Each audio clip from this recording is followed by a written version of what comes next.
So we're all looking for it. The real reason that crypto has been crashing, has been moving down. Right now, Bitcoin is at 83,000, XRP below $2. Every other major asset in the red dramatically. The entire market down 7% right now. I'm going to share with you a piece of information, a video of somebody outlining and detailing the real reason that the crypto market has been moving down. The reason Bitcoin has gone from its all-time high of 126 and change to now 83,000. Please stay for the entire video, and please watch the entire piece of content that I'm about to share with you, because I think this is it. We've all been searching for the real reason. I've spent tons of hours talking to people in the industry. I have access to a lot of really smart and talented people.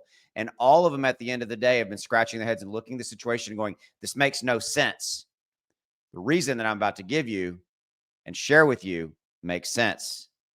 So with that, let's get into this. Please do two things. Like and share. Let's spread this video, please, for every other crypto holder out there so that they can maybe know, again, what's going on. Okay, so what I'm going to share with you is this video right here. And this video is Tom Lee, very well respected in the industry, talking about and laying out the reasons for the situation we're in right now and how long it will last. It looks like we might have about 2 more weeks of this, and we'll get into this. So here we go. Please stay for this entire video. I'm going to play about 4 minutes of it, okay? This is very important. If you hold any crypto, this is very important. Also the chairman of Bitmine Immersion Technologies, an Ether treasury company. All right, so Tom, you've heard what Steve had to say. This is, by the way, not unusual for NVIDIA, is it? NVIDIA, the good folks at Bespoke, your team, you've recognized that NVIDIA will often have these kind of wild swings following earnings, but what is your take right now on these markets? Well, I think I'm going to kind of add to what Steve said. You know, I think the crypto market has been limping along since October 10th, because on that date was a negative shock. I mean, today's stock market looks a lot like an echo of what happened October 10th. But on October 10th, that liquidation was so big, Brian, it really crippled market makers. And our market makers are critical in crypto because they provide liquidity. I mean, they act almost as the central bank in crypto. And if they've got a hole in their balance sheet that they need to raise capital for, they need to reflexively reduce their balance sheet, reduce trading.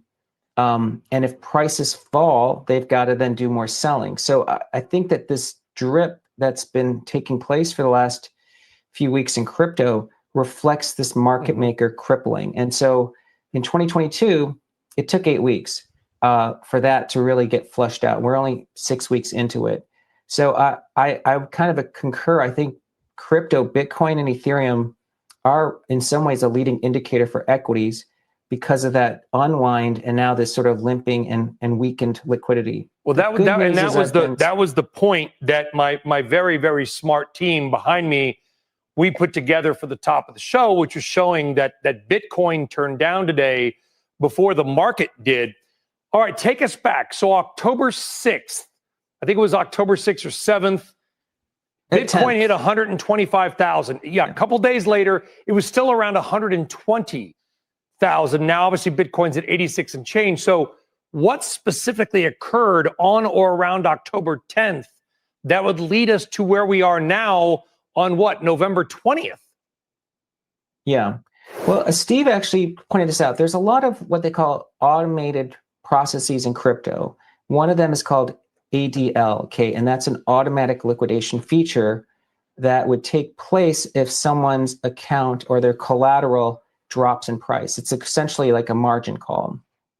On a specific exchange, a stable coin's price varied from other exchanges. It actually, stablecoin should stay at $1. It dropped to 65 cents. But that only happened within the exchange quotes, within this exchange because of liquidity. That triggered an ADL, an automatic liquidation across many accounts. It wiped out, as that spread across other exchanges, right? Because liquidations cascade, almost 2 million crypto accounts got wiped out, even though minutes before they were actually profitable accounts. So who is That behind has- this? Like, who's the they in the market makers and they got hit? Who's the they? Well, Brian, I am aware of names, but because I'm not someone who wants to name names, I think what you should keep in mind is that this error is actually essentially a bug, a code error, because I think in retrospect, they would have pulled pricing from across exchanges to set the price for that stablecoin rather than rely on internal quotes. But this has resulted in a lot of market makers and traders having less capital. And as you know, as crypto prices drift lower because trading volumes drop, they need to then have more capital available, which means they shrink their balance sheet further. So this is then that reflexive weakening. I hate. I want to go back to this point, Tom. I hate the term glitch. I can't. Okay, so that's where I'm going to stop it. So, look, this fits. This makes sense. There is nothing fundamentally in the fundamentals of Bitcoin and the altcoins that have changed. This actually fits. We have a major exchange. I don't know who that is, whose stablecoin internal dropped to 65 cents, depegged, which ultimately caused, as Tom said, a glitch, which called in 2 million accounts. And we had a cascading effect. And now we have the continued bleed out where we are limping along. There is no fundamental reason here, guys, that we should be seeing Bitcoin at 83,000. While if you look since October 10th, why Bitcoin has had no meaningful bounce in the market. Yes, I know there's been bad news across the market. I know we've been dealing with the Fed, we've been dealing with this, we've been dealing with this. And guys, I've talked a lot about those things as reasons or potential reasons for why we're experiencing the market conditions that we are. But let's call it what it is. There is no fundamental reason that the Federal Reserve delaying their decision to give us a rate reduction, as an example, in December, or because the job market reports delayed, or blah, blah, blah, that we should be experiencing the market conditions that we are, that Bitcoin continues to drop, that we continue to just, as Tom said, I love it, limp along, because that's what's been happening. And we had a cascading effect where all these market makers were wiped out because of this. It's in essence a bug that called in margin calls on 2 million accounts and wiped out 2 million traders in literally an instant.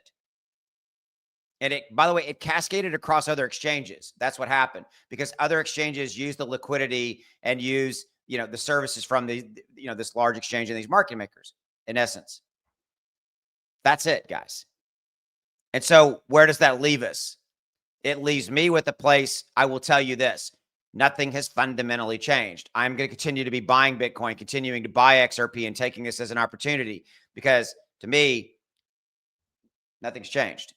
Do I like that this is happening? Hell no. Am I mad about it? Hell yes.